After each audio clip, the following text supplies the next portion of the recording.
things, and that's what we try to focus on every single day in the spring. It's just the little things and just getting better at what you do. And then that's where you get into camp. The first 2 weeks of camp, it's sort of like the same thing as spring. And then as you get closer to September 1st, that Labor Day weekend, that's when you start game planning and your practices change. Appreciate it. Talk a little about your defense. Is there any guy that's been particularly tough to block for you this spring? Oh yeah, I mean Leonard, Jordan Jenkins, and all them.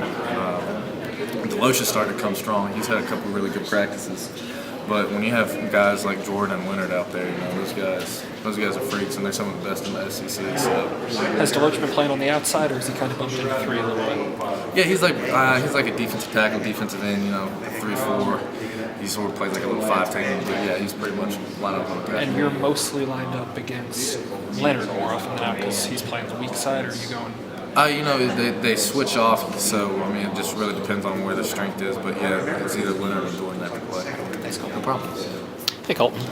Good. Defense this year compared to last year, does it seem to be a little bit more confusing to an offense or more complicated?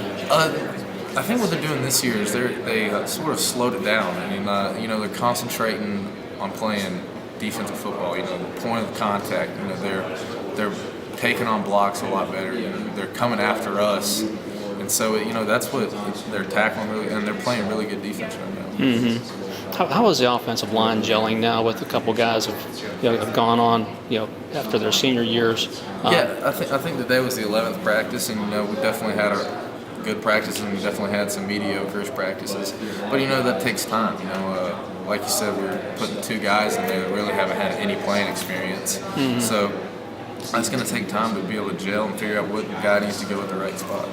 Right. Who are the top 2-3 guys you're maybe referring to that's taking those spots, that's vying for those positions? Right now, I would say it's the inside position. So it'd be Pike, DeBell, Cablano, Watts, and Mark Beard. So it's probably those 4 guys that are trying to step up and play.